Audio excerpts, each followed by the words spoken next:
Okay, in this video we're going to talk about email subject lines.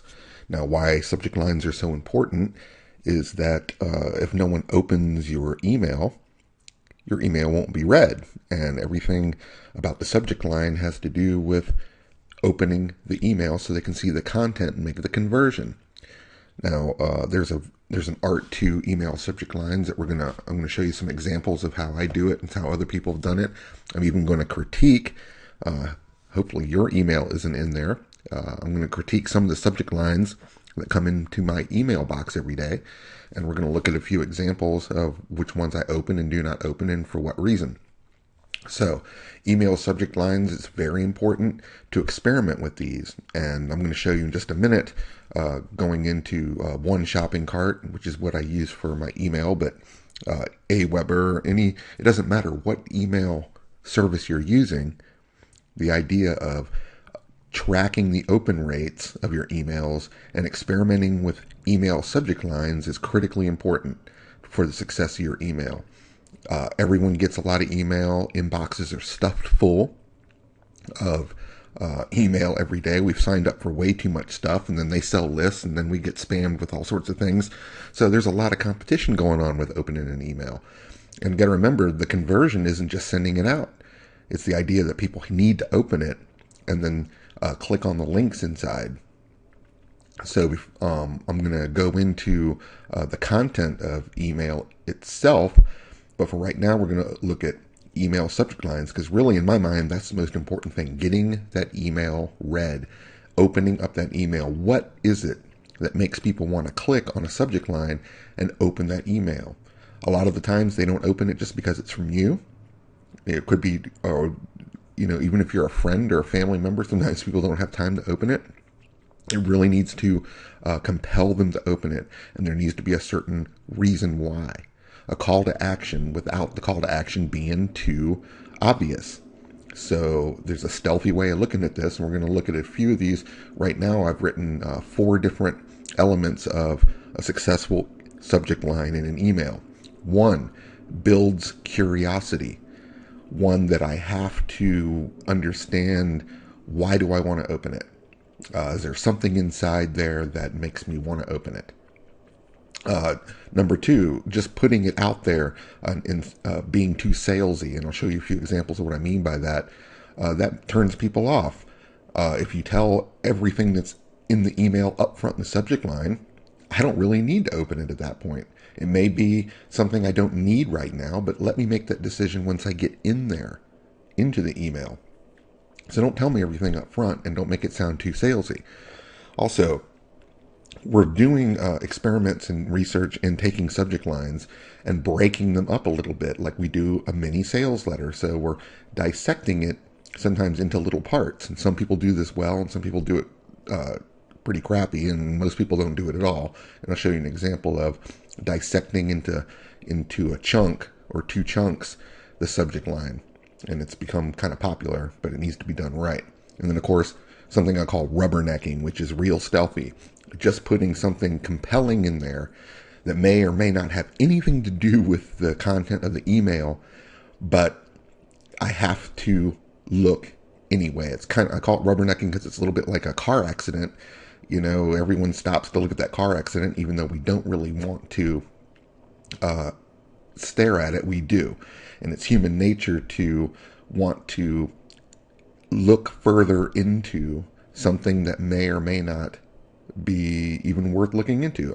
I know that sounds kind of confusing, but I got to give you some examples on that. Basically, it's about just saying something so off the wall, or even possibly negative, to get them to open the email just to find out. And then of course you can clarify, you can turn that negativity into a positive by making it like a joke or something like this, but saying something kind of outrageous that you wouldn't think you would put in an email, and then getting them, just because the curiosity and the rubbernecking, they just have to look. They have to look inside of it. They're so compelled.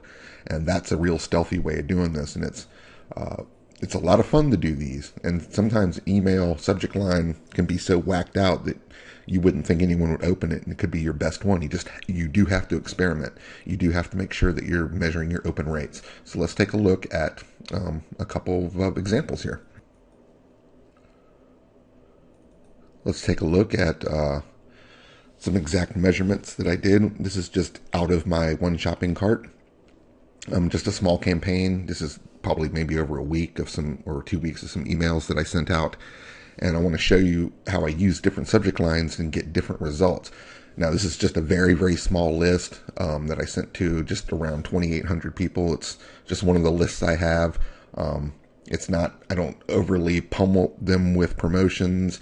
It's just a small list based on some video marketing I did. I have a number of lists, but I like to segment my list down a little bit because I have a little bit better conversion rate depending on what I'm selling. But anyway, we'll get into that in list building. But here's a couple emails that I sent out. You can see the first one here I sent out.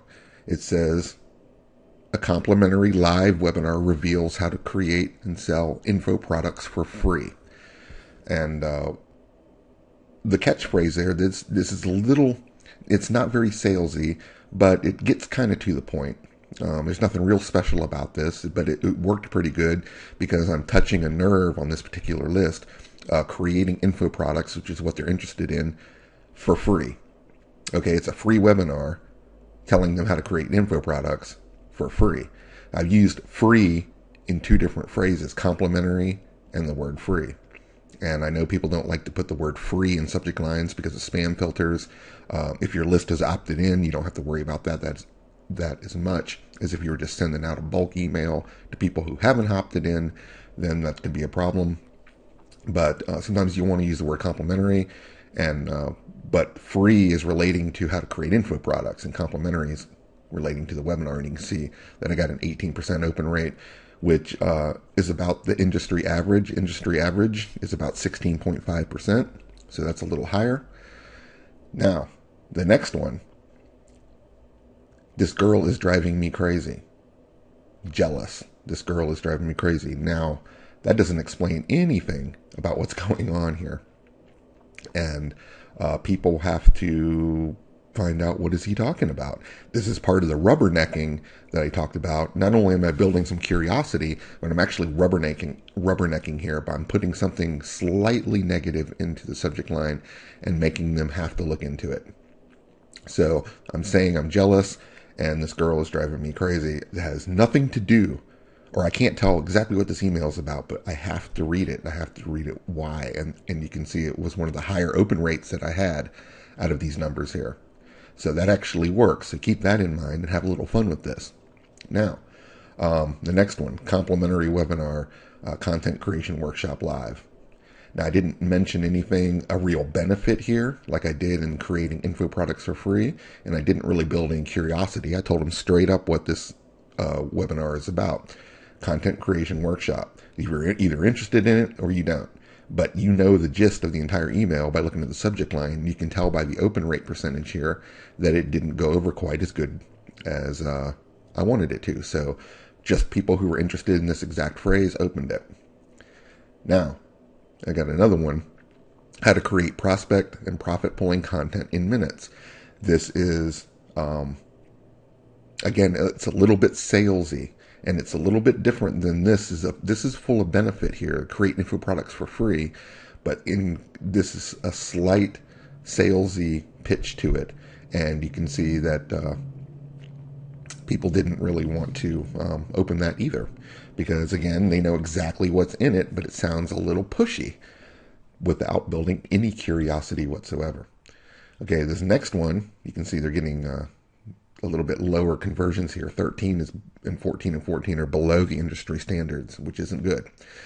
Last chance free workshop content. Well, last chance usually works pretty good in catching the stragglers, and you don't really, this isn't a good measure, 13%. 13% could be of the people who didn't open these original ones.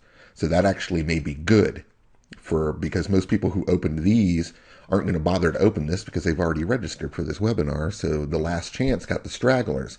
So sometimes these last chances only have 8 or 9% open rates. You know, if you word it like this, 13 on a last chance phrase there is actually pretty good. And you're getting just about everyone who is really going to be interested in this thing on board.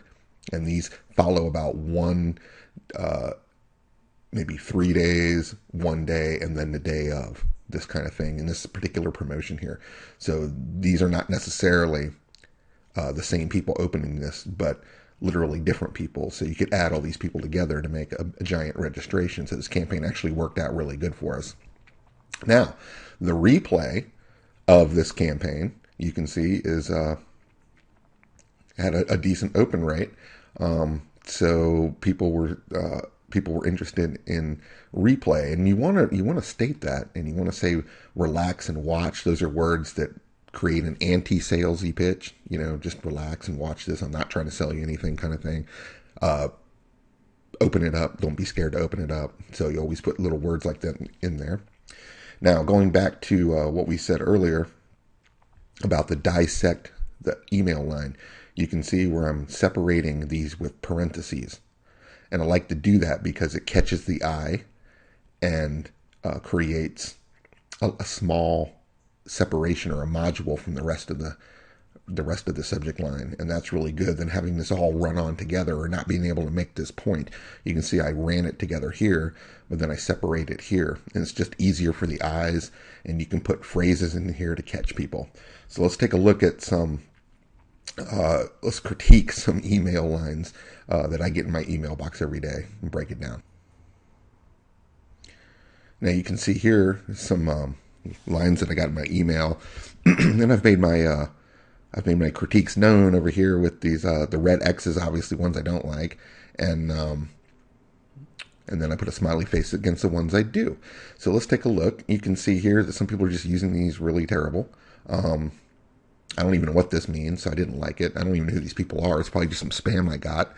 So no matter what they write, they would have, since I don't know these people, they'd have to write something very compelling for me to open it. Health.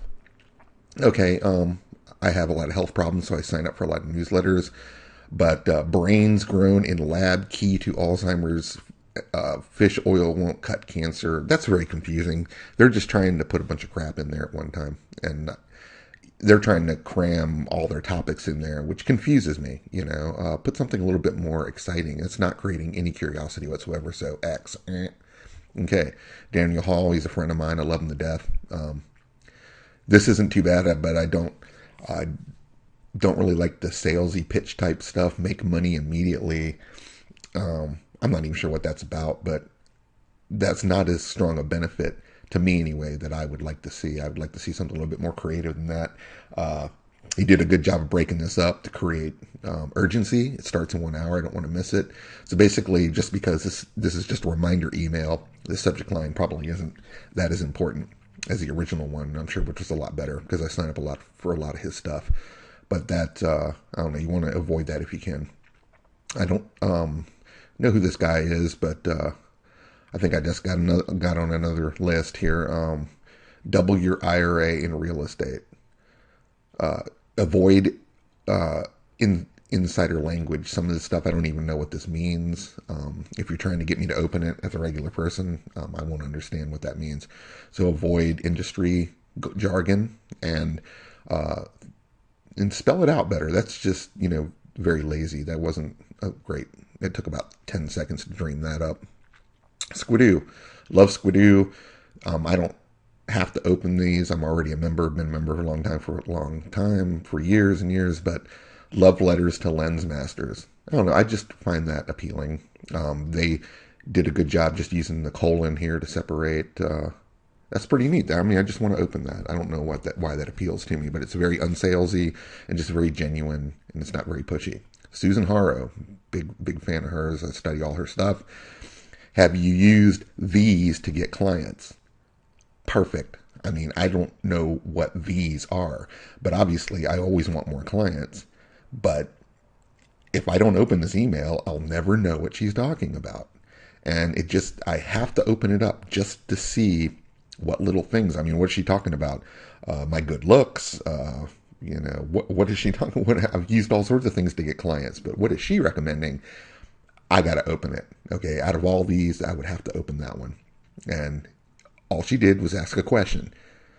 And these, I love how she put the asterisk around it to say that whatever these are something very unique. Great. You can avoid that. Twitter's just an automatic thing, so don't worry about that. Which I get a million automatic things. Point being that you get so many automatic emails from things like this that your subject line needs to stand out as good as possible.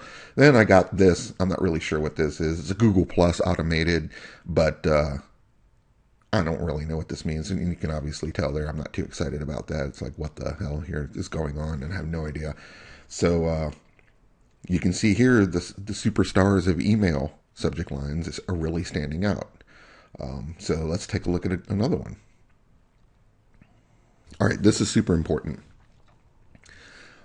In most Gmail and Yahoo and AOL and a lot of the other big free accounts that a lot of people are using, I know a lot of people use Gmail, the first line of your email shows up after the subject line, which is, before I open it, I get to see the first line.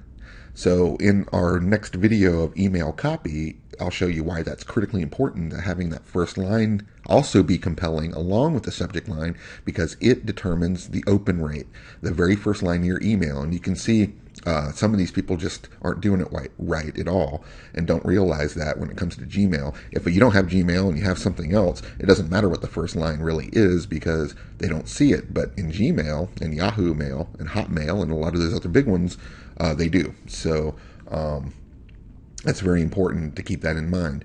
Again, let's look at some of these subject lines. Hector, I'm not sure who he is. How I make 6 figures a year. Yeah, okay. I don't really buy that. That's just salesy. Not too excited. I don't even know what this thing is here. But I would avoid things like that. I'm not sure. That could get caught in spam filters. Look at his first line, the Sales Funnel Revolution Training Program. That's hello there from Hector, Marketer's Dojo here. That's not a bad first line, okay? So, but this subject line is a little salesy. Daryl Gurney, a good friend of mine, Leap Career Special Extended and a Day with Daryl in Irvine. I like that. He's creating a little bit of urgency and he's creating a little bit of personalism. And that's really neat. And then look at his first line. This email is intended to support you in your career. Well, that's why I signed up for it. So actually, this is a very well done line here. It doesn't build like super curiosity, but if I am a friend of Daryl's, I definitely would be interested in both of these topics here with him. Easy health options, discover the new breakthrough memory booster, and then of course they repeat it again in the first line. You've been a subscriber, blah, blah, blah. See, they're blowing their first line here. It's probably just an automated thing, but it's not. Somebody wrote this. That's not any good. Okay, I don't like that at all. Scott Inman, one-click SEO for your PRL blogs dash plus 2 big thank you bonuses. That's just a bunch of gobbledygook. I have no idea what that is. And that is not making me, I don't know why he puts these numbers.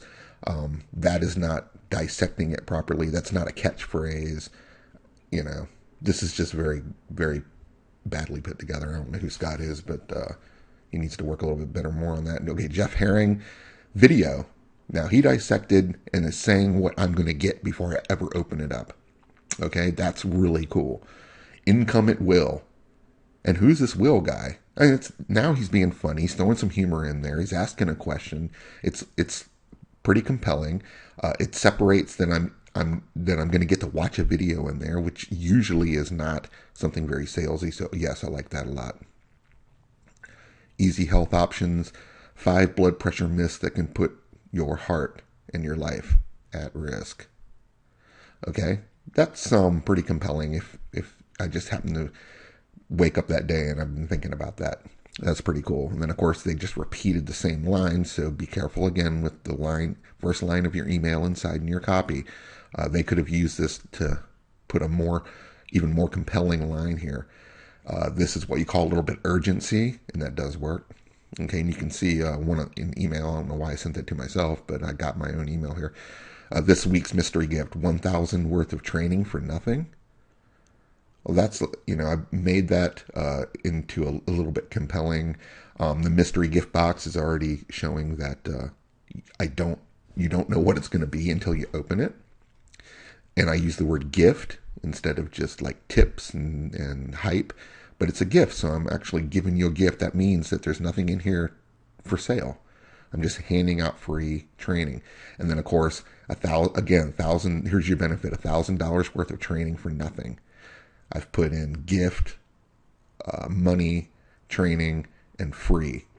And then, of course, that wasn't probably as strong a first line as I could have made, but I like the subject line of that. So, of course, I like my own stuff. Easy health options, again, digest, nutritious foods can transform your health. Somebody on their staff needs to do a little bit better with that, but whatever, it's probably not that important. And again, they're repeating the first line. Brendan, okay, I love Brendan, and everyone loves Brendan. He's huge, and everybody loves him. But the subject line could have been a little bit better. Brendan, come on, man. And it's like transformation truth number 7 from Brendan. Yeah, I already know that. Obviously, it says that in his name. So that was a little bit of waste. The dissection wasn't well done. And there was something about his transformation truth number 7, something very specific that he's trying to tell me. So why didn't he just put that in the subject line, like motivation? This kind of motivation will set your work free, or something, whatever it is that he's about. He should have put it in here instead of just making it list-like. So he could have done a little bit better job on that. The first line, he says, "Hi, Katie." This is Katie's email, actually, that I'm looking at here. And that greeting's nice. So that's a very personal, you should always put a greeting. That's really nice. And then Hector, again, the prepayment list technique. And then he repeats it, the prepayment list technique. Hello there, Hector from Marketers. I'm just not getting a whole lot out of Hector here. And he's put that little, whatever that thing is, smiley face or something in here. So, subject lines. Yeah, we're going to go over that in our workshops. So, look at these things and go ahead and try different ones and be bold, be brave, put some stealthy ones in there. Remember to, again, build curiosity. Avoid salesy pitches. Don't tell them straight up what's in it. Dissect the line a little bit. Makes it easier for the eyes. We saw some of that. Rubbernecking. Say something outrageous. Like, here's a good one. Do not open this email. Yeah, just try that sometime and see how many people really do open it with that reverse psychology. So definitely do check these out and start experimenting with your open rates. Make sure that you can measure your open rates and have a good time getting these emails read.